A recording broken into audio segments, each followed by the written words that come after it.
우리 늘 하던 거 하트 제 따라하겠습니다. 하나님, 나의 심장으로 당신을 사랑합니다.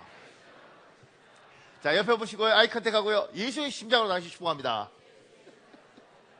반대편 보고요. 예수의 심장으로 당신 축복합니다. 고맙습니다. 우리 이달의 말씀하겠습니다. 태초에 하나님이 천지를 창조하시니라. 하나님이 이르시되 빛이 있으라 하시니 빛이 있었고, 빛이 하나님 보시기에 좋았더라. 창세기 1장 1절에서 4절 말씀. 태초에 천지를 창조하신 나의 하나님, 내 인생의 빛이 되시옵소서. 내 삶에 빛을 주시옵소서. 우리가 가는 곳마다 어둠이 밝음으로, 절망이 희망으로, 울음이 웃음이 되게 하옵소서. 예수님의 이름으로 기도합니다. 아멘. 반드시 여러분의 선포대로 될 줄 믿습니다. 오늘 에베소서 6장 1절에서 4절 말씀입니다. 제가 처음에 이렇게 적었습니다. 하나님이 사람을 창조하실 때 인과관계를 통하여 행복을 느끼도록 만들었습니다. 그래서 대인관계가 틀어지면 사회적으로 실패한 사람이 될 가능성이 크고 많은 것을 가졌어도 불행한 삶을 살게 됩니다. 사람은 대인관계, 인과관계 속에서 행복하도록 하나님이 그렇게 만들어 놓으신 거예요. 하나님이 그렇게 만들어 놓으신 거예요. 제가 그 밑에요. 학교 성적이 좋고 여러 가지 사회적 조건이 좋아도 사회성이 떨어지면 성공적 삶을 살 수 없습니다. 와튼스쿨의 인생학 강의라는 책에 이런 내용이 있습니다. 성공에 관한 가장 광범위한 연구로는 1937년 하버드 대학교 신입생 268명의 삶을 72년 동안 추적한 것이 있다. 하버드 대학교 성인 발달 연구 또는 그랜트 연구라는 명칭이 붙은 이 연구 결과에 따르면 행복하고 건강하게 중년과 노년을 보내는 사람의 특징은 삶의 변화를 극복하는 정신적 적응력, 고등교육, 안정된 가정생활, 금연, 음주 자제, 적당한 운동, 건강한 체중 유지 등이었다. 하지만 무엇보다도 중요한 것은 관계에 관심을 기울이는 태도였다. 40년 넘게 해당 연구를 수행해온 주요 연구자인 정신과 의사 조지 벨런트는 당신은 그랜트 연구에서 무엇을 배웠나요? 라는 단도직입적인 질문을 받은 적이 있다. 벨런트는 신속하고 확실하게 삶에서 정말 중요한 단 한 가지는 다른 사람과 맺는 관계입니다 라고 대답하면서 연구 대상자들이 성숙하게 노년을 맞이할 수 있었던 것은 지적으로 탁월했어도 부모의 사회적 지위가 높았어도 아니고 사교생활 덕택이었다라고 덧붙였다. 제가 이 번역하면 사교생활 이렇게 하는 게 아니라 대인관계, 인간관계를 잘한 덕택이었다 이렇게 번역을 했을 것 같아요. 사람이 이 땅에 태어나서 행복하려면 하나님은 관계를 잘 풀어서 그 속에서 행복하도록 하나님이 만드셨어요. 그러니까 짐승들도 이 감정이 있어서 이 영향이 있는데 기계는 그렇지 않습니다. 사람은 그렇습니다. 사람은. 그런데 그 밑에요. 함께 사는 것보다 혼자 사는 것이 편리하고 합리적이라는 거대한 생각의 흐름이 한국 사회에 팽배해지고 있습니다. 창세기 2장 18절에 있습니다. 여러분 읽읍시오. 시작.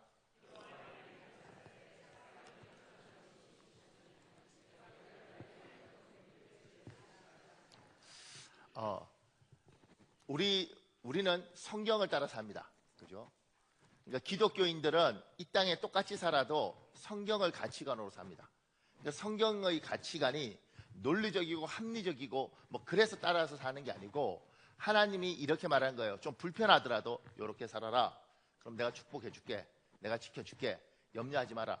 이렇게 이야기를 하시는 거예요. 그러니까 어떤 건 우리가 좀 불편하고 어떤 건 우리에게 좀 부담되는 게 있지만 이렇게 살라고 요구했고 우리는 기꺼이 하나님을 섬기는 사람이기 때문에 하나님 주신 이 가치관대로 이렇게 살겠다고 사는 사람들인 거예요. 그러니까 하나님 섬기지 않는 사람들은 자기들 생각이 있습니다. 세상이 말하는 논리와 합리와 나름대로 계산이 되는 자기들 생각을 가지고 있습니다. 그 계산을 가지고 삽니다. 그런데 이 계산대로 사는 사람들은 어떻게 사느냐면 사람과 사람이 같이 결혼해서 사는 게 굉장히 불편한 제도라는 걸 깨달아요. 결혼은 하나님이 주신 거거든요.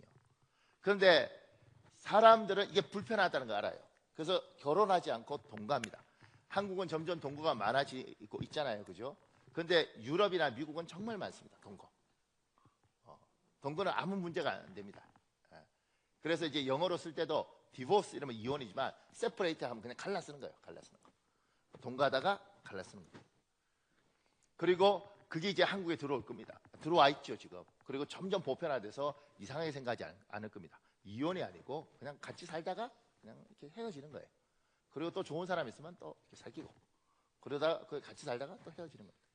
그래서 돈 관리도 따로따로 하는 거예요. 왜냐하면 한꺼번에 통장 관리하면 불편하니까 따로따로 관리해서 잘 헤어지는 겁니다.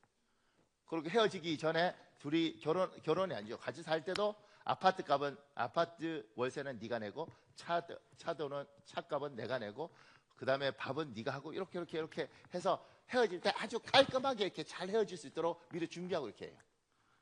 아주 합리적이고 논리적이고 타당하죠. 저희 집처럼 집사람이 제 카톡을 다 뒤져보고 교회에서 온 사례비를 가지고 자기가 알아서 저는 제 통장 텔레뱅킹 이런 거 할 줄도 몰라요. 제 통장에 용돈이 들어왔다가 나갔다가 이게 언제든지 자기가 계산하고 보고 얼마 있는지 알고 뭐 돈 좀 줘? 없는데 아니야 50만 원 있어. 딱 이러면 나는 몰랐는데 알고 있어. 그러니까 나는 은행에 가서 찍어봐야 아는 거고 여기는. 그러니까 이게 우리는 그냥 부부끼리 이렇게 사는갑다 이렇게 살지만 우리 부모들이 이렇게 살았고 근데 지금은 그렇지 않고 점점 더 심해질 겁니다. 앞으로. 왜냐하면 이게 합리적이고 이게 논리적이에요. 그리고 아이들도 안 낳아요. 아이들도 안 낳아요. 차라리 개를 키우는 게 낫지. 개는 그래도 은혜를 알잖아. 그렇잖아요? 그리고 개는 짖긴 해도 논리적으로 덤비진 않잖아. 얘들은 공부 가르치려면 논리적으로 덤비기도 하고 때로는 조금 이따가 제가 여러 가지 하지만 좀 여러 가지 복잡한 일들을 해요. 그러니까 사회가 발달되면 결혼도 하지 않고 아이도 낳지 않고 차라리 개 키우는 것들이 더 합리적이고 더 논리적이고 더 정연해요. 그러니까 이렇게 삽니다. 이게 맞다는 게 아니고 계산이 따져보니까 경제적으로 따져보니까 이게 좋아서 그 사람들은 그렇게 사는 것이고 우리는 이런 생각을 가져도 하나님이 성경에서 이렇게 하라니까 이렇게 하는 거예요. 그러면서 궁극적으로 하나님 이렇게 말하는 거죠. 얘들이 이렇게 살아서 잘 살 수도 있고 못 살 수도 있다. 근데 분명한 건 나는 이렇게 사는 걸 원치 않는다. 이렇게 살면 여러 가지 불편할 수도 있지만 이렇게 살아라. 그러면 내가 너에게 긍휼을 베풀어 주겠다. 하나님이 그렇게 이야기를 하는 거예요. 그래서 우리는 하나님의 백성이니까 하나님의 사람으로 사는 거예요. 그러니까 앞으로 사회가 가면 갈수록 기독교인은 기독교인들이 제대로만 살면 기독교인의 색깔이 분명하고 세상 사람들은 세상 사람들의 색깔이 분명합니다. 그렇게 달라지는 거죠. 이렇게 달라지는 거. 근데 하나님이 요구하는 건 뭐냐면 같이 살아라. 이것이 내가 원하는 것이다. 내가 이걸 통해서 축복한다. 이렇게 하나님 요구하신 거죠. 그러니까 이런 이야기 우리 교회에서 하지 마세요. 이를테면 남편이 뭐 중국 출장 3개월 갔다. 어휴 부럽다. 3년 갔다. 너는 전생에 조국을 구해. 이런 이야기 하지 마세요. 이런 이야기. 부부는 같이 사는 거예요. 좀 불편하고 힘들어서 어려워도 하나님이 그걸 원하는 거죠. 그래서 독처하는 건 좋지 못하다는 거예요. 그 밑에요. 수용소에서 가장 큰 벌은 독방 처벌입니다. 독방에 있는 거예요. 그다음 죽음 중에 가장 외로운 죽음은 천화입니다. 천화.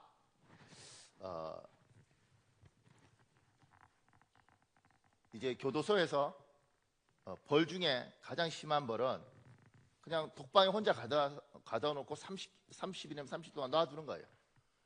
대화 상대도 없고 외롭고 답답한 상태. 그러니까 고독이라는 것들이 굉장히 힘든 거예요. 누가 그런 거죠? 목사님 저는 고독을 즐겨요. 잠시 즐기는 것이지. 3개월, 한 달 이렇게 되면요 정신적으로 문제가 생깁니다.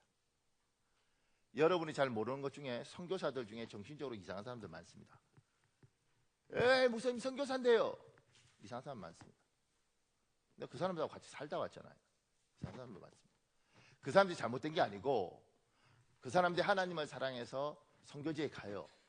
그런데 선교지 중에서도 험한 선교지를 가면 한국인이 아무도 없는 경우가 있습니다. 부부간에 같이 가면 좋겠지만 여자 혼자 선교사로 가는 경우가 있습니다. 여자 싱글 선교사 이렇게 우리가 편하게 부르는데 그 친구들이 같이 혼자 가 있잖아요. 아무도 없습니다. 그러면 어느 순간인가 애가 조금씩 이상해지다가, 왜냐하면 뭐 그 나라 언어 배워서 그 나라 선교하고 이렇게 하지만 한국어로 소통하지 못하고 인과관계를, 정상적인 인과관계를 못 맺기 때문에 계속 외로워지다가 한 7년이나 8년쯤 되면 여기에 시작이 옵니다. 충격이. 그래서 선교사 중에 아주 성격 이상하고 확 나는 사람들이 제법 많습니다. 여러분 생각할 때 뭐 그러지 않습니다. 제 말이 맞아요. 목사님 제 말이 맞아요. 제가 이렇게 말하는 건 뭐냐면 안 받아들이는 분들도 있는데 제 말이 맞아요. 심지어 제가 이제 필리핀에 제가 나왔던 그 신학교 있잖아요. 거기 애들이 선교사로 갑니다. 러시아고 뭐 우즈베키스탄으로 이렇게 가요. 필리핀 애들이잖아요. 근데 이제 그 중에서 아주 똑똑한 애가 있는데 걔가 어느 날 이게 왔어요. 저는 이제 한국인만 그런 게 아닌 거죠. 사람은 그런 거예요. 와서 너무 외롭고, 걔가 거기서 이제 영어 선생 이렇게 하면서 선교를 했는데 너무 외롭고, 그래서 혼자서 혼자말을 했다는 거예요. 그러니까 영어도 그 애들이 모국어가 아니니까, 따갈러도 이제 지방에 따라 다른데 그 모국어가 아니거든요. 그 지역마다 달라요. 얘는 일루카노족이라서 일루카노라는 언어를 쓰는데 그 일루카노를 혼자 막 이러고 있는 거예요. 그러니까 저희 가르쳤던 교수 한국 사람이 걔한테 갔다가 야, 얘 이대로 두면 이게 문제가 생기겠다 싶어서 그만하고 와라 그랬던 거예요. 그러니까 그래서 선교사들을 결혼시켜서 가고 가족 단위로 보내는 거예요. 그런데 가족 단위로 보내도 심지어 가족들도 굉장히 고통스러워하는 경우도 있어요. 이게 인과관계를 그렇게 맺어야 되는 것들이 맺지 못했을 때 생기는 거예요. 그래서 하나님은 사람에게 그렇게 끈끈하게 정을 나누고 대인관계를 이렇게 나누도록 살도록 하신 거죠. 근데 불교에서 천하란 죽음이 있습니다. 이게 뭐냐면 불교 고승들 중에 가장 영화로운 죽음이라는 거예요. 저는 뭐 등신불 이런 건 들어봤는데 천하가 가장 영화로운 죽음인데 그 법정스님이 이 죽음을 원했다 그래요.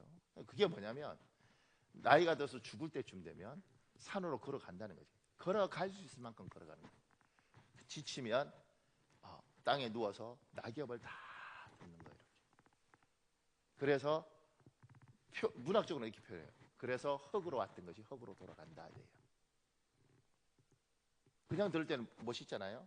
여러분 한 번만 바꿔서 생각해 보십시오. 여러분이 산으로 막 갔어. 나이가 뭐 70이든 80대에서 산으로 가서 이제 지쳐서 죽어야겠다. 그리고 낙엽을 덮었어. 사람이 그냥 죽나요? 밤은 얼마나 무섭겠어. 얼마나 춥겠어. 3일이고 4일이고 5일이고 안 죽으면 인간이 놀라운 게요. 우리가 금식 같은 거 해보면 15일 이렇게 해도 사람 버팁니다. 그 외롭고 외로운 시간을 혼자 버텨야 돼. 죽기를 기다리면서. 그러다가 죽는 그 고독한 죽음이 가장 숭고한 죽음 중에 하나래요. 우리 기독교는요. 우리 기독교는 내가 죽기 전에 내가 생산한 자녀들이 내 죽음 앞에 다 모여서 찬송 부르는 가운데 내가 세상 들어가면서 우리 천국에서 다시 보자 얘들아. 그리고 아버지, 어머니 천국에서 다시 뵐게요. 이렇게 세상 떠나는 게 가장 영원한 죽음이라고요. 제가 목회하면서 제가 이렇게 전화 왔어요. 목사님, 저희 어머니 세상 떠날 것 같은데 좀 와주셨으면 좋겠습니다. 제가 부목사일 때. 그래서 이제 신방대원들하고 갔죠. 그러니까 8일째인가 아무것도 못 드시는 거예요. 곡기를 끊으신 거예요.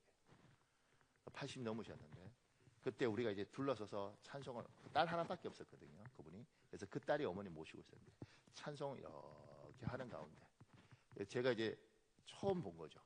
이게 이렇게 숨을 이렇게, 힘이 없으시니까 숨을 이렇게 쉬다가 이러니까 찬송 부르는 가운데 그냥 끝나시더라고요. 코에 손 이렇게 대봐도 호흡이 없고. 제가 이제 그거 말고 다른 한 경우 제가 이렇게 찬송하고 예배하는 가운데 그렇게 2명을 보내봤거든요, 천국에. 근데 죽음이라는 거 앞에서 그냥 그렇게 찬송하는 가운데 천국을 만날 걸 소망하고 이렇게 기약하고 가는 거. 이게 우리 기독교가 생각하는 거예요. 관계 속에서 잘 보내고 다시 만날 걸 기약하는 거. 혼자 외롭게 고독하게. 그래서 일본이나 지금 우리나라도 고독사가 외로운 건 뭐냐면 집에서 노인네 혼자 있다가 세상을 떠났는데 일주일도 연락이 없고 보름도 자식들이 제대로 안 되니까 연락이 없어서 보름 만에 또는 한 달 만에 가봤는데 방에서 썩은 냄새가 다 나는 그 죽음. 그 외롭고 그 고통스러운 죽음을 누가 제대로 된 죽음이라 생각했어요. 그러니까 우리 기독교는 관계 속에서 행복을 누리고 세상을 떠나도 그렇게 관계 속에서 떠나는 거예요. 그리고 다시 만날 걸 기약하는 거. 이게 우리의 가치관이에요. 그래서 하나님 이야기하는 거예요. 같이 살아라. 힘들어도 같이 살았고 어려워도 같이 살아라. 제가 그 밑에요. 하나님은 사람이 행복하게 사는 것을 보고 싶어합니다. 그래서 혼자 고독하게 사는 것이 아니라 함께 행복하게 살도록 인간 사회를 만드셨습니다. 이걸 요구하셨어요. 그리고 그 밑에요. 가정도 하나님이 만드신 사회 제도입니다. 교회도 하나님이 만드신 사회 제도입니다. 사람이 만든 것이 아니라 하나님이 만드신 것입니다. 잘 사용하면 엄청난 축복의 장소입니다. 그런데 사탄은 이 축복의 장소를 분란과 분쟁의 소굴로 만들고 있습니다. 하나님이 인간을 관계 속에서 행복하도록 만드셨기 때문에 가정을 주시고 그 가정을 잘 관리하면 엄청난 천국을 경험할 수 있습니다. 반대로 그 가정이 엉망이 되면 지옥을 경험할 수 있습니다. 제가 전에 제 후배 목사님 이야기 해드렸네요. 탤런트처럼 아주 잘생긴 제 후배. 그 친구가 저한테 이렇게 말했어요. 정확히 이렇게 말했어요. 목사님, 저는 지옥 안 가도 됩니다. 저는 지옥에 가봤습니다. 제가 나는 이제 천국 갔다 왔다 이런 이야기처럼 그런 줄 알았어요. 근데 뭐라고 이야기하냐면 저희 어머니가 자기 어렸을 때 아버지 돌아가시고 저희 어머니가 정말 정성을 다해서 키웠습니다. 근데 제가 너무 사랑하는 여자가 생겨서 결혼했습니다. 그래서 어머니 혼자 둘 수 없어서 셋이서 같이 살았다는 거죠. 근데 어머니가 이 아들을 너무 사랑하니까 어느 날 둘이 자고 있는데 어머님이 얘야 외롭다 그러시면서 둘 사이에 들어와서 주무시더라고요. 저는요 그런 경우가 있다고 들었지만 실제로 제가 아는 사람은 그런 거 처음 봤어요. 그래서 아들과 며느리 사이에 어머니가 들어와서 주무십니다. 근데 이 며느리도 보통 성깔이 아닌 거예요. 그래서 둘이 투닥투닥 하는데 너무 안 맞는 거지 둘이가. 그 사이에 이 아들이 이쪽 이렇게 하다가 6년을 그 지옥 같은 삶을 살다가 더 이상 견딜 수가 없더래요. 아침밥을 먹고 있는데 견딜 수가 없어 밥상을 던져버렸대요. 근데 밥상 그릇이 이렇게 사기 그릇, 도자기 이런 거라서 떨어지면서 얼마나 높이 떨어지면서 깨지더래요. 근데 자기가 제정신이 아니라서 이 집에 못 있겠다고 걸어서 나왔대. 근데 아침에 밥 먹다 보니까 그냥 대충 입고 먹었을 거 아니에요. 그냥 걸어올 때 맨발이었는데 그 발에 이 사기 그릇이 꼽히더라는 거예요. 이렇게. 근데 그것도 인식 못했대. 나 걸어 나올 때. 왜냐하면 여긴 지옥이야. 이것보다 더 지옥은 없다. 이렇게. 때로는 하나님이 우리에게 행복하라고 주신 것이 천국을 경험하도록 주신 것이 망가지면 지옥을 경험하는 거예요. 천국은 굉장히 우습게 경험할 수도 있습니다. 저희 큰아들이 이렇게 조그말 때 이제 변기에 지금 애기 변기 같은 거 그 당시 제대로 안 됐을 때 이제 좀 크니까 이렇게 얼음 변기에 안 추잖아요. 근데 이제 그냥 놔두면 빠져버리니까 그럼 아빠를 부르잖아요. 그럼 얘가 변둘 때 제가 이렇게 안고 목에 이렇게 안고 이분이 응가하실 때까지 이렇게 기다려요. 세상 이게 무슨 짓인가. 근데 얘가 얼마나 간절히 매달리는지 이러고 있으면서 그 속에서 참 복잡해요. 왜냐하면 잘 싸시면 기뻐하고 안 싸시면 가슴 아파하고 그런데 안아주는 건 너무 간절히 안아주고 그 속에서 부자의 끈끈한 정을 느끼는 이 복잡한 아주 더럽고도 이 복잡한 그런데 그게 뭐예요? 그게 행복인 거지. 그게 행복입니다. 하나님이 불편하지만 그 속에서 주신 복이 있다는 거예요. 그런데 합리적이고 타당한 여기는 이걸 다 깨는 거예요. 왜냐하면 피곤하니까. 그러면서 그 행복 뭐로 찾아? 다 깨는 거예요. 그러니까 하나님께서 우리에게 이걸 주시면서 가정은, 결혼은 하나님의 제도예요. 그러니까 이렇게 해야 내가 너에게 행복하라고 주는 거다. 사람은 관계 속에서 행복하니까 이걸 네가, 그러니까 가장들이 잘해야 되는 거예요. 이걸 잘하면 천국을 경험할 수 있다 얘야. 사단이 망가뜨리면 지옥을 경험할 수 있다 얘야. 교회도 똑같습니다. 교회도 잘하면 교회가 천국이 될 수 있습니다. 잘못하면 교회가 지옥이 될 수 있습니다.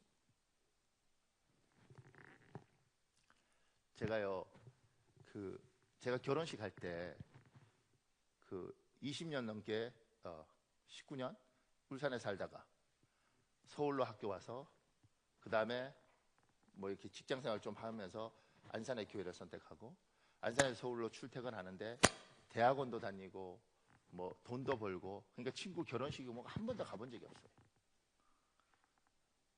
그러니까 연락도 못 하고, 왜냐면 내 인생이 너무 바빴으니까. 그러다가 28에 결혼을 했어요. 근데 안산에 제 모교에서 결혼식을 하는데 누가 오겠느냐고. 내가 아무한테도 부주를 하지 않고 연락을 하는데 올 사람이 아무도 없잖아요. 그러니까 제가 어떤 생각이 들었냐면, 결혼식 하면 사람이 없나? 이랬다고요. 그런데 제가 청년회장도 하고 교회에서 이렇게 사랑도 받고 이러니까 제 결혼식 때 교인들이 다 와서 또 10,000원, 20,000원 부주하면서 다 와서 채워주는 거예요. 그러니까 이제 그때는 그게 고마운 줄 몰랐어요. 그냥 이렇게 되는가 보다 했어요. 시간이 지나니까 아무것도 없는 총각 뭐 있겠어요, 그죠? 그러니까 그런 애가 교회에서 그렇게 은혜 받고 이렇게 그냥 밤에 늘 기도하고 그 다음에 목회 길을 가겠다고 했는데 그 아이가 결혼할 때 교인들이 다 와서 자리를 메꿔주고 여전도에서 갈비탕 해서 저기 지하에 식당 빌려서 음식하고 그렇게 해주는 거예요. 제가 그러다가 유학 간다고 교회 떠났지요.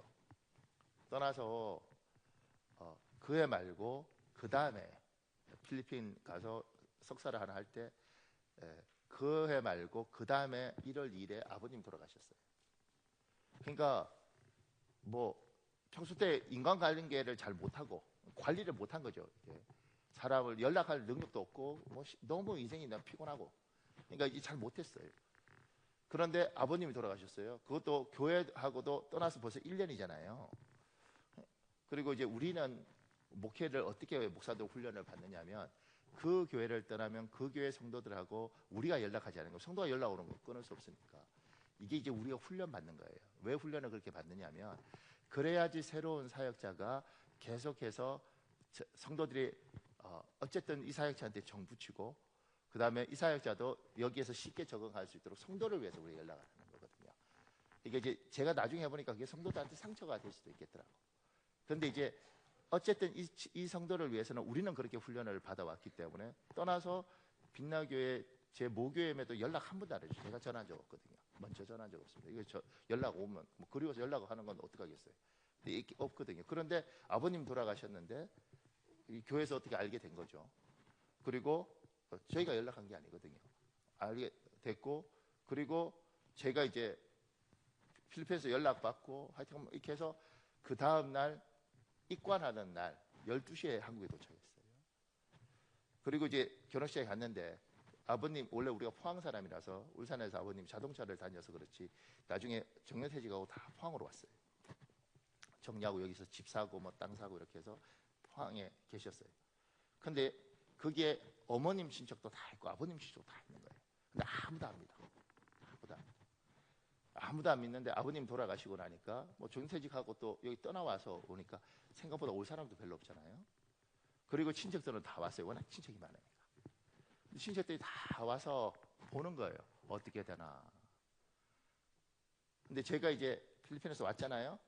근데 이 분들이 참 이렇게 아무도 안 믿는 거니까 그 조카가 또 사촌 동생이 목사가 된 게 신기해요. 이렇게 말한 거예요. 야, 목사야, 이리 와봐. 이렇게 해요. 그러면서 속으로 생각하는 거죠. 뭐 니들은 뭐 그리고 뭐 볼 게 있겠어요. 공부나 하고 이렇게 한 사람이. 그리고 세상은 그러더군요. 그런 장례식장에 손님 없고 이러면 잘못 살았다 그러더라고요. 그 사람들이 볼 때 참 잘못 산 거죠. 잘못 산거 참 예수 믿는 것도 참 볼 거 없다 이렇게. 그런데 그날 밤에 새벽 1시인지 12시 반인지 안산에서 대형 버스에 한 차 사람들이 싣고 왔어요. 교인들이 저녁에 모여서 5시간을 차를 타고 내려온 거예요. 그리고 거기서 밥 다 먹고 푸주하고 교회 떠난 지 1년 내가 전화 한 통 안 했는데 다 해주고 그리고 이제 기도해주고 그다음 위로해주고 그리고 다시 차 타고 5시간을 또 가는 거예요. 그러니까 제가 그때 제한테 야 목사야 이렇게 했던 그 중에 누군가가 저한테 이러더라고요. 나중에 와서 야 너 잘 살았다. 5시간을 누가 이렇게 와. 참 잘 살았다. 제가 지금 이제 하고 있는 일 중에 하나는 1년에 한 번 또는 2년에 한 번씩 한 20만 원 이렇게 돈 모아서 빛나교회 저 결혼시키고 이럴 때 다 부주하고 이랬는데 저는 한 번도 못했잖아요. 떠나서 그런 중에 장로님 되신 분들한테 때 되면 가서 선물 드리고 용돈 20만 원 드려요. 그리고 이렇게 말을 해요. 참 고마웠습니다. 안 받아요 그 어른들. 그런데 제가 참 고마웠습니다. 이건 목사 성도를 떠나서 그냥 인간적으로도 너무 고마웠습니다. 하나님이 교회를 주셔서 우리 교회도 힘들고 약한 사람들을 교회가 어쨌든 힘이 되어주고 도움이 되어주면 그러면 사람들이 힘을 받는 거예요. 힘을. 그리고 하나님이 그걸 위해서 이렇게 해준 거죠.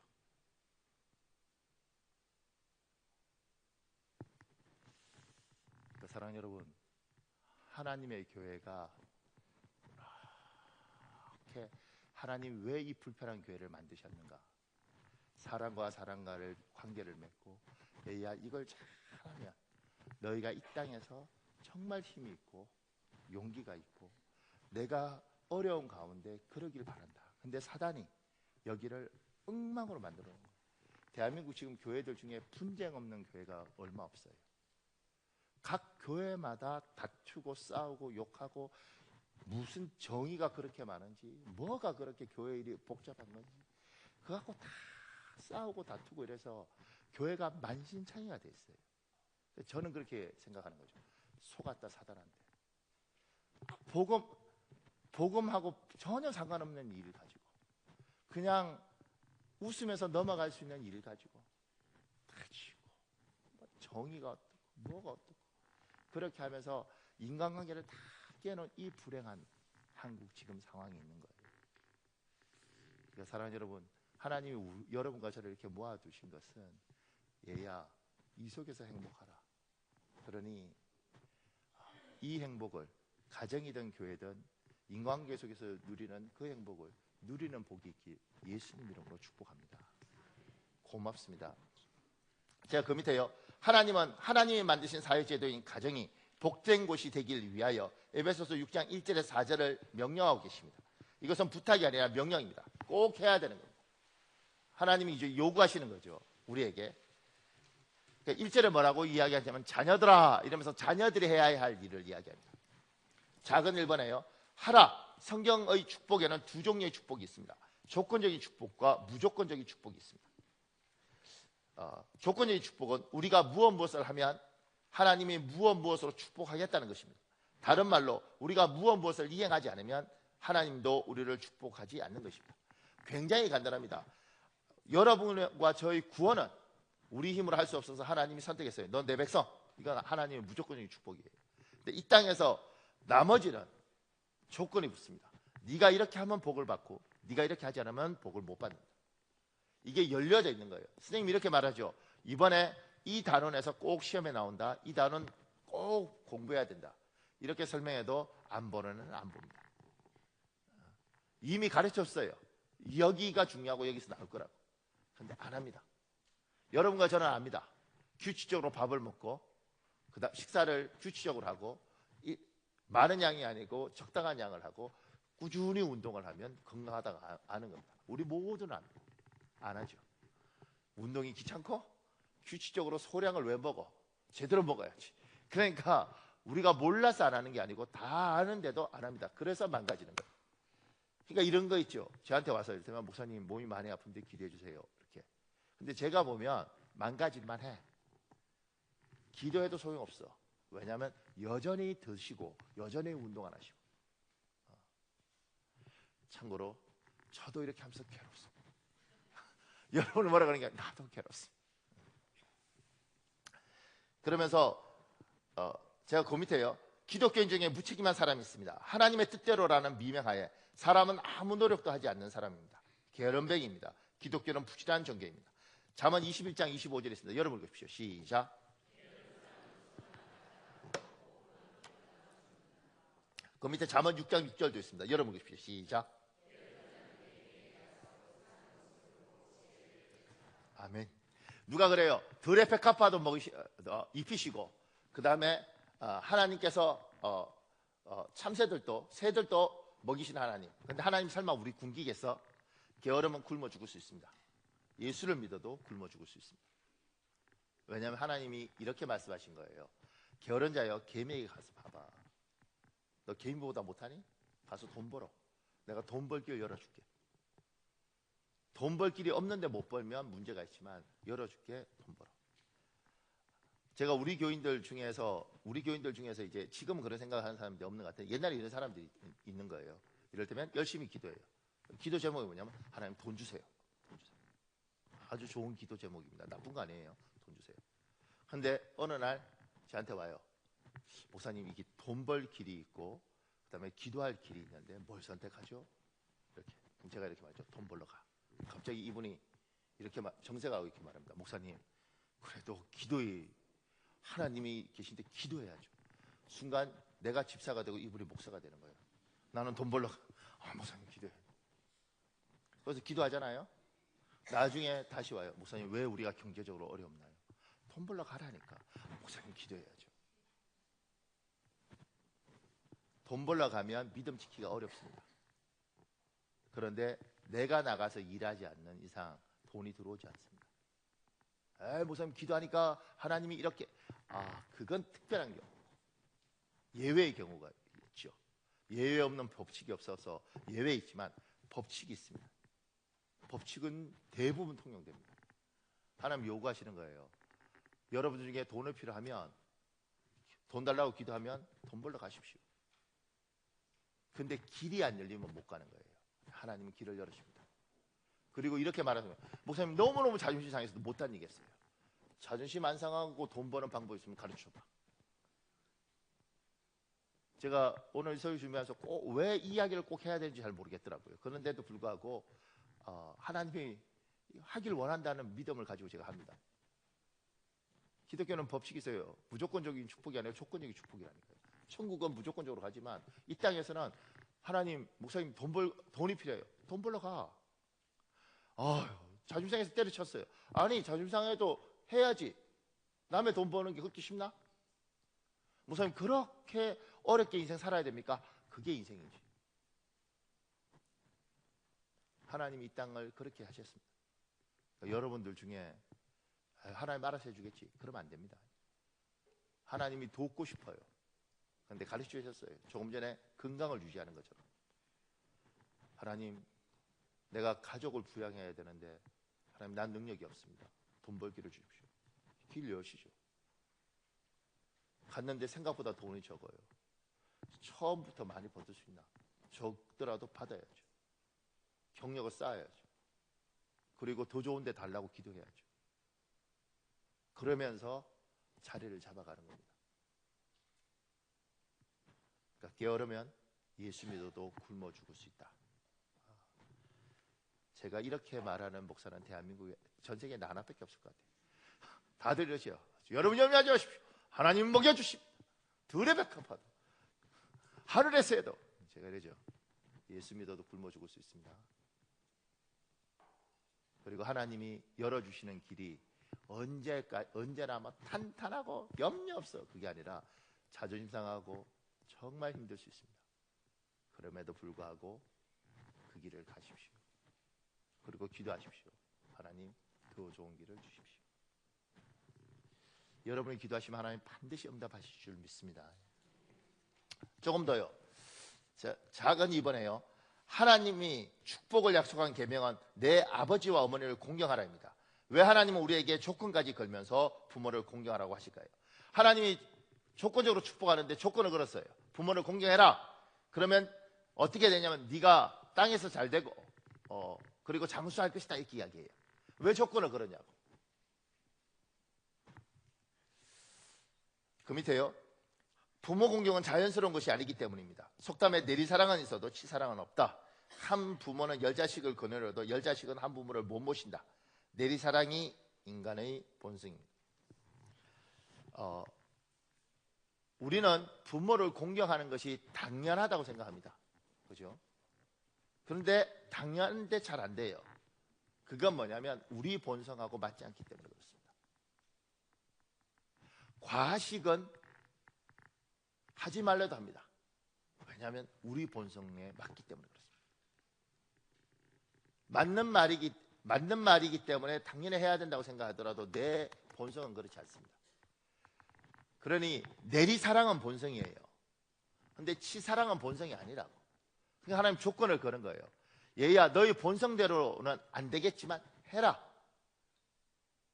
그러면 내가 너를 잘되게 하고 그리고 장수하게 할게. 힘이 들어도 얘야 그렇게 해라. 이렇게 이야기를 하는 거예요. 제가 어떤 분한테 이런 이야기 들었어요.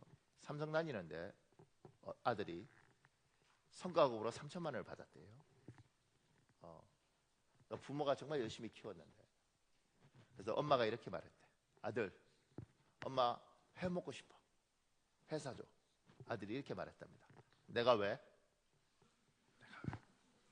내가 왜? 그 부모가 부들부들 막 떨더라고. 그 부모가 부들부들 떨었다는 이야기를 내가 들었어요. 참고로 우리 교회는 아니니까 염려하지 말고. 그런데 제가 그 이야기를 이렇게 들으면서 처음에는 같이 흥분했는데 시간 지나면서 무슨 생각을 하게 되냐면 당연하지. 내리사랑은 있어도 치사랑은 없지. 부모가 해준 거 걔가 알면 굉장한 애죠. 몰라요. 언제 알아? 지 아들이 성과급 3억 받고 회 먹고 싶어 갈 때 내가 왜 이래 알아. 그전에는 알아요? 몰라요? 몰라. 모르죠. 내리사랑은 자연스러운 본성이고 참 희한하더라고요. 저도 저희 어머니가 그렇게 저한테 잘하셨는데도 불구하고 여기는 자연스러운데 여기는 노력해야 되는 거예요. 그래서 하나님 이야기하는 거죠. 너희의 본성이 그러니 얘야 본성을 거스르고 해라. 그러니까 여러분 이게 여기서 여러분 우리 기독교인들 중에 여러분들 중에 부모 중에 제가 하고 싶은 말이 하나 있는데 그게 뭐냐면 그러니까 지혜롭게 자식을 상대하십시오. 아직 이해 못하셨죠?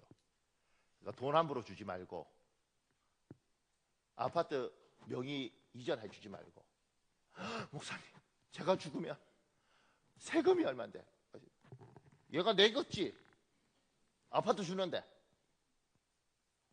그러니까 아들이 사랑하는 내 딸이 언제든지 나에게 등 돌릴 수 있다는 사실을 인식하고 지혜롭게 아이를 상대하십시오. 얘 잘못이 아니고 얘는 원래 그런 거니까.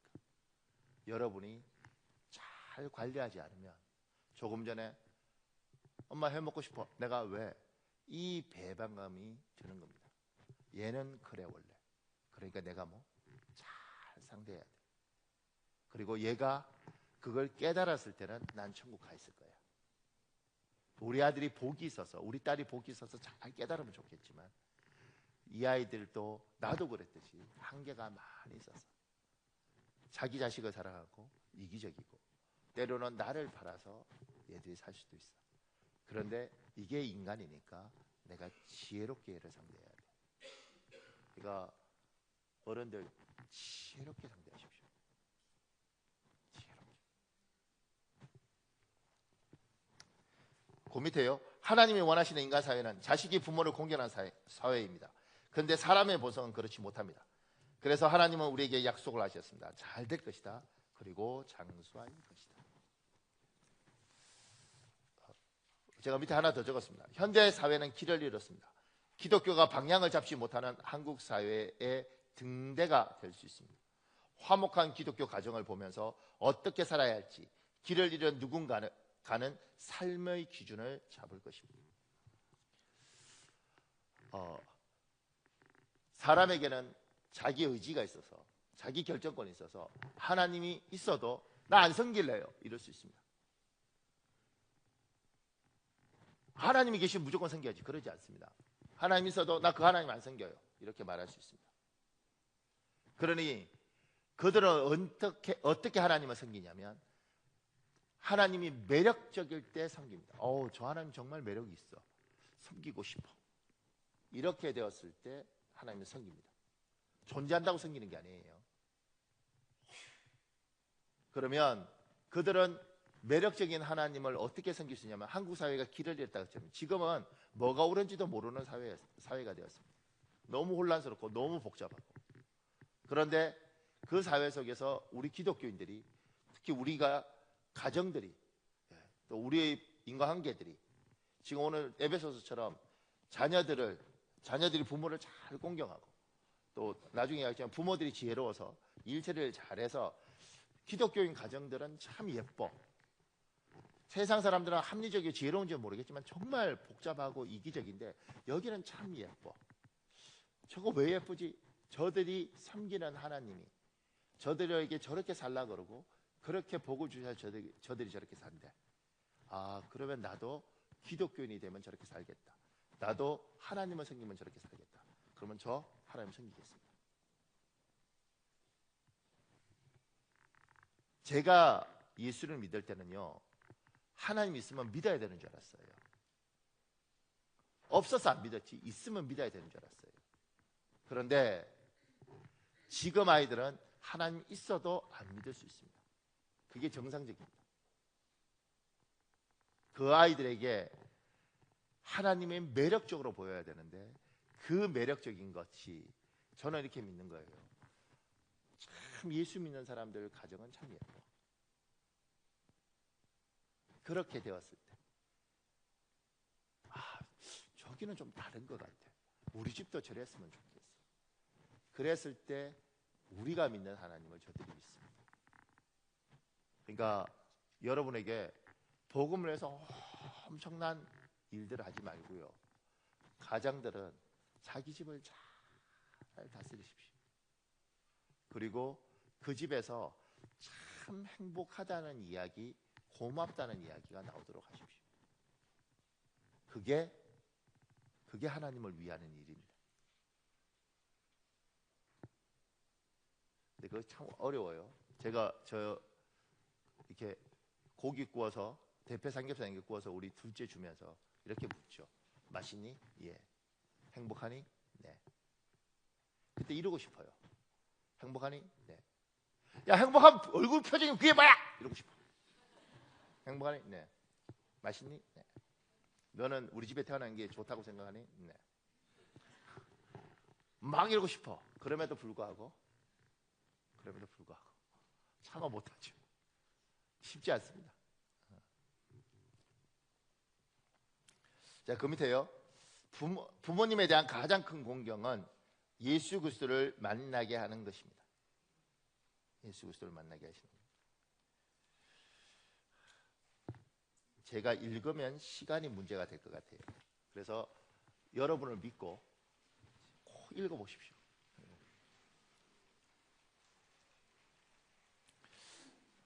그리고 3번에 이렇게 적었습니다. 부모님께 순종하라고 말씀하시는데 무조건 부모님의 말을 따라야 하는가? 주안에서라는 단서가 붙어 있습니다. 때로는 하나님의 뜻과 부모님의 뜻과 하나님이 나에게 향한 뜻이 부딪힐 때가 있습니다. 부모님과 다투며 나를 향하신 하나님의 계획에 순종해야 하는 경우가 있습니다. 이때마저도 부모님의 마음이 상하지 않도록 최선을 다해야 합니다. 우리는 부모를 공경합니다. 그리고 부모에게 순종하려고 합니다. 근데 조건을 붙습니다. 주 안에서. 이 밑에 글도 읽어보십시오. 제가 기도하고 있습니다. 하나님, 제가 설교를 50분만 하게 해주세요. 제가 어저께 이제 남원 목사님하고 통화를 했어요. 어저께 통화를 미국에 우리 목회하는 목사님이거든요. 우리 교회 출신. 통화를 이렇게 좀 길게 해서요. 그 부부하고 한 2시간 했는데 지치더라고. 철야 마치고 저녁에 2시간을 이렇게 통화하면서 제가 이제 6월 달에 안식월을 합니다.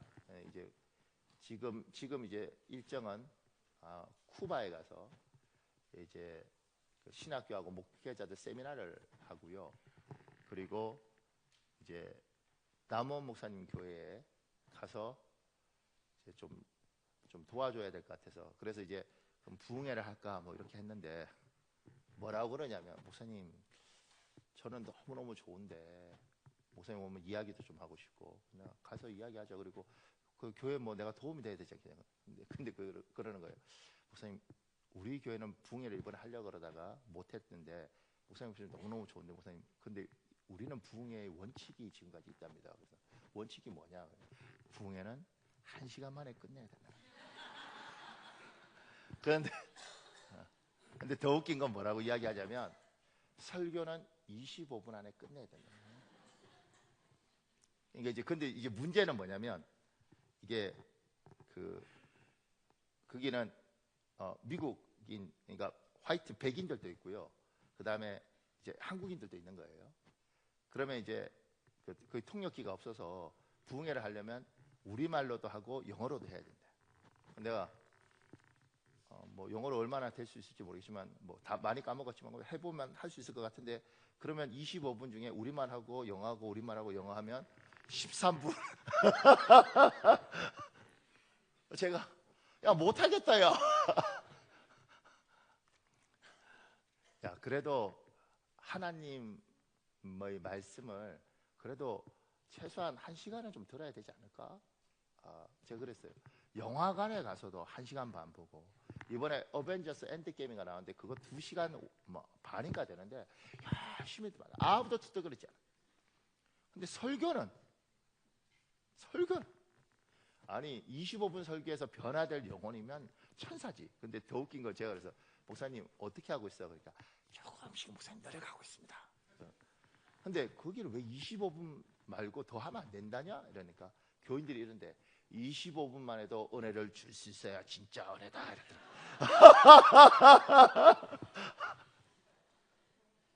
어우, 나 거기 못 살 것 같아요. 근데 지금 이제 가서 좀 벌써 만 2년이 됐어요. 그래서 가서 이야기를 좀 듣고 도울 부분에서 좀 도와야겠다. 뭐 이렇게 지금 생각하고 있습니다. 죄송합니다.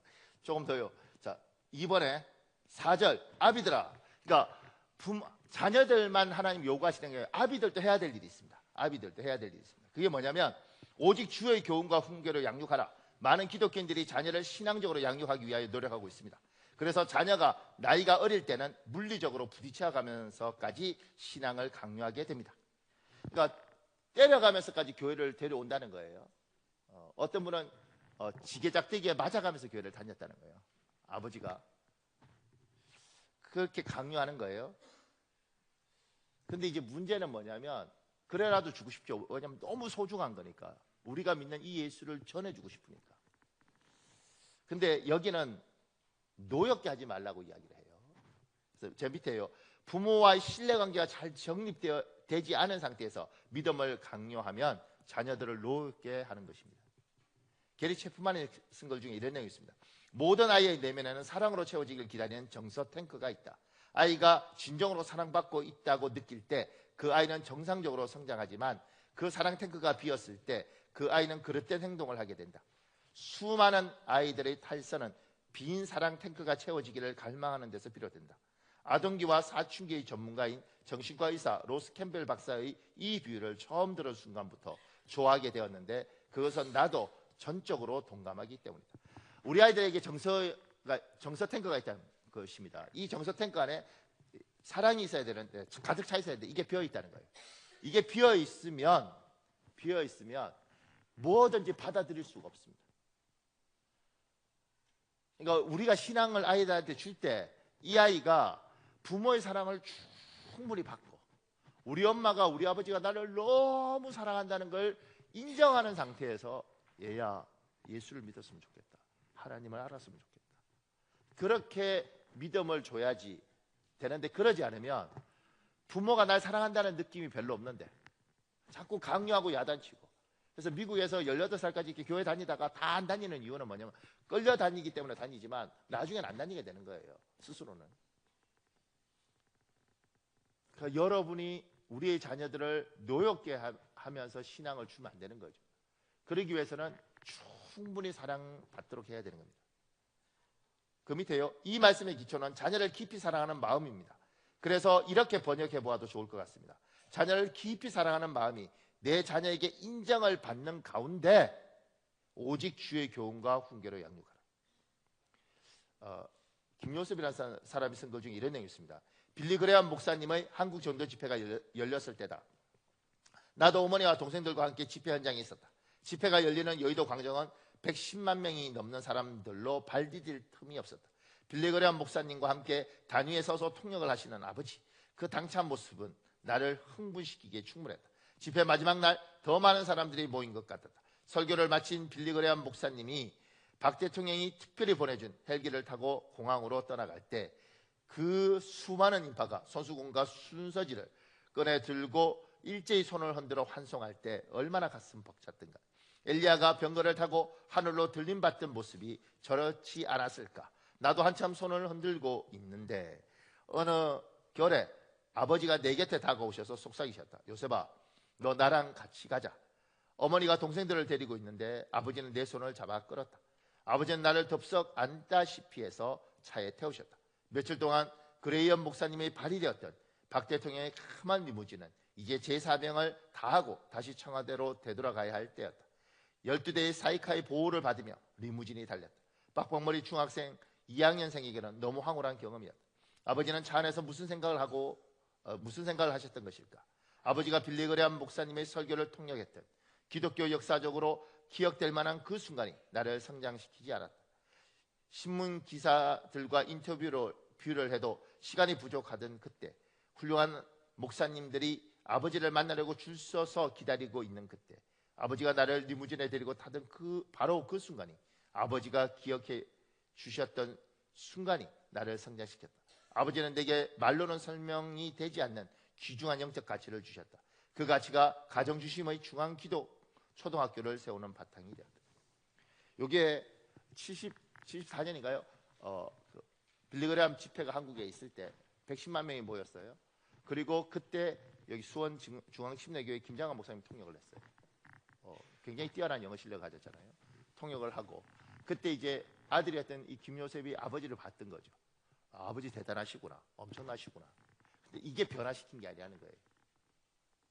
빌리 그레엄 목사 가고 자기 아버지가 리무진 타고 이제 청와대로 갈 때 그 리무진 태워서 이렇게 가고 있을 때 자기 아들 엄마하고 이렇게 다른 형제들도 있는데 얘만 중학교 2학년짜리를 차에 태우고 갔다는 거죠. 그때 이 아이가 느꼈던 건 뭐냐면 아버지가 지금 유명한 사람인데 만나야 될 사람도 많고 이 많은 가운데 이들 다 포기하고 나를 옆에 태우고 아버지한테 이 모든 것보다 내가 소중하구나. 이 사랑을 확인한 거예요. 그 사랑을 확인한 상태에서 아버지의 신앙이 들어간 거죠.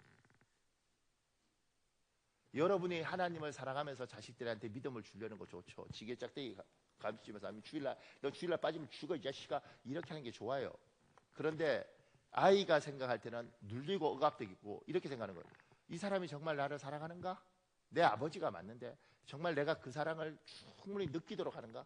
이분은 사랑한다고 이야기하는데 나는 그게 안 느껴지는 거죠. 그러는 가운데 먹여주고 재워주니까 교회 가라니까 끌려와 있어요. 이 신앙이 전달되지 않는 거죠. 끌려와서 분노하는 거죠. 짜증내는 거죠. 노여운 거예요. 그래서 이야기하는 겁니다. 너희 아이 가슴에 사랑이라는 것이 있고 그걸 충분히 채워서 우리 아버지가 정말 나를 사랑하는구나, 우리 어머니가 정말 나를 사랑하는구나, 내 부모가 나를 정말 사랑하는구나, 그 나를 사랑하는 부모가 나에게 정말 부탁하고, 얘야 하나님을 섬겨야 된단다, 얘야 예수를 믿어야 된다, 얘야 예배를 드려야 된다. 그러면 받아들여지는 거예요. 제가 사람들 상대하면서 놀라는 게 뭐냐면, 저는 논리적으로 맞으면 고개 숙일 줄 알았어요. 인간에 대한 존재는 논리보다 정서가 맞아야지 받아들여요. 심지어 정서가 맞으면 거짓말도 진짜처럼 받아들여요. 내 정서에 뒤틀리면 진짜도 가짜로 받아들여요.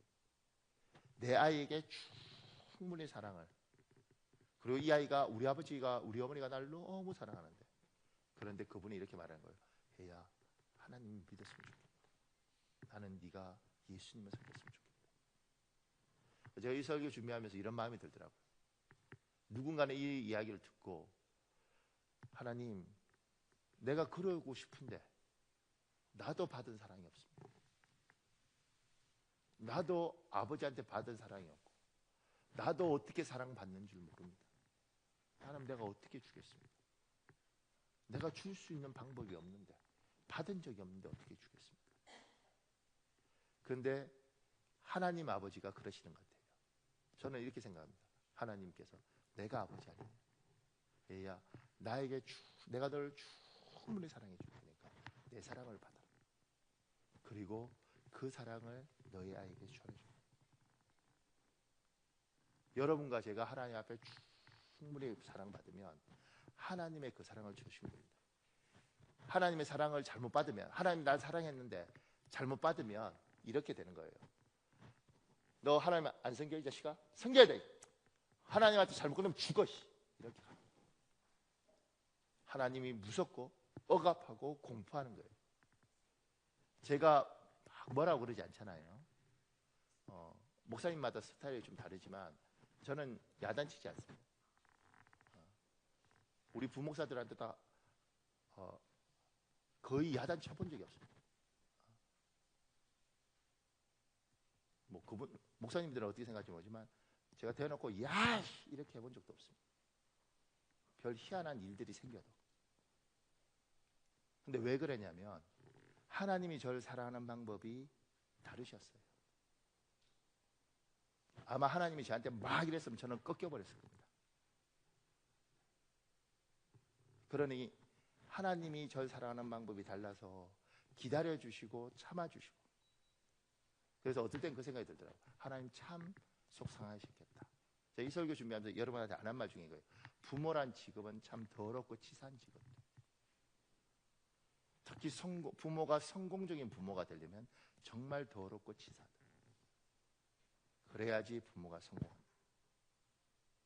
하나님은 저에게 어쩌면 표현이 그렇지만 더럽고 정말 치사하게 제가 하는 모든 것들을 받아주시면서 저를 이렇게 다듬어 가셨어요. 그렇게 한 30년 다듬으니까 그래도 아직도 부족하지만 그래도 나름대로 어디 가면 좋은 소리를 듣더라고요. 공감이 안 되십니까? 내가 뭐 성격이 모났을 것 같아요. 여러분, 제가 제 말해서 낯이 많이 뜨겁지만 제가 생각할 때 목사들 중에 성품 괜찮은 상위 몇 프로 같아요? 이시동 주사 1%. 홍길 이사님 결혼 잘했어요. 고마워. 하나님이 그렇게 만들어가는 거예요. 그러니까 여러분이 하나님을 깊이 만나서 그분의 사랑을 충분히 받는 것이 여러분의 집안에 살고 여러분의 자녀가 살고, 하나님이 여러분 기다려주면 여러분도 기다려주시면 됩니다. 하나님이 참으시면 여러분도 참으시면 됩니다. 그런데 제가 만나보면 하나님이 너무 많이 기다려줬는데 이 사람은 안 참더라고. 하나님이 이 사람한테 너무 많이 줬는데 이 사람한테 안 주는 거예요. 하나님이 나한테 준 것을 우리 교회는 이렇게 설교 길어서 미안합니다. 우리 교회는 부목사님들을 그래도 다 어떻게든 공부시키잖아요, 그죠? 도와주려고 노력하고. 왜 그런지 아세요? 저는 교회에서 그렇게 받았어요. 그리고 심지어 교회가 제 인생을 책임지려고 노력했어요. 우리 교회에 있다가 이제 신나는 교회 갔다가 지금 또 다른 게 있는 김준영 목사가 저한테 이렇게 했어요. 목사님, 왜 부목사들의 인생을 책임지려고 그러세요? 목사님, 그거 아닙니다. 우리 책임지지 마세요. 근데 얘가 잘못한 거죠. 책임지려고 했던 게. 근데 그렇게 받았으니까 그렇게 해야 되는 줄 알았어요.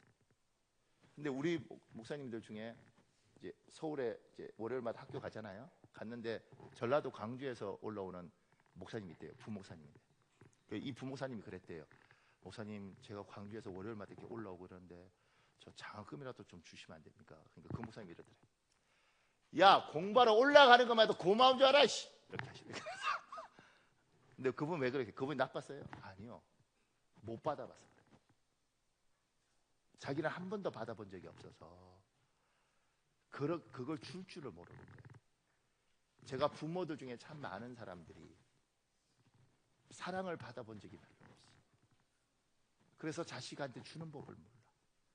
심지어 뭔지 모르니까 사랑이라고 줬는데 이 아이가 너무 고통스럽고, 엄마, 아빠, 근데 나는 엄마 아빠가 너무 부담돼. 이렇게. 사랑하는 여러분, 우리 한 5분 정도밖에 기도할 수 있는 시간이 없는데, 하나님, 자녀를 노엽게 하지 말라고 이야기하는데 주의 훈계를 양육하고 싶은데, 하나님, 나에게 사랑을 주십시오. 하나님, 나에게 사랑을 주십시오. 하나님의 사랑을 충분히 받고 누릴 수 있도록 하나님, 나를 축복해 주십시오. 여러분, 우리 5분만 주여 한번 간절히 부르시고 통성으로 기도하겠습니다. 주여, 아버지.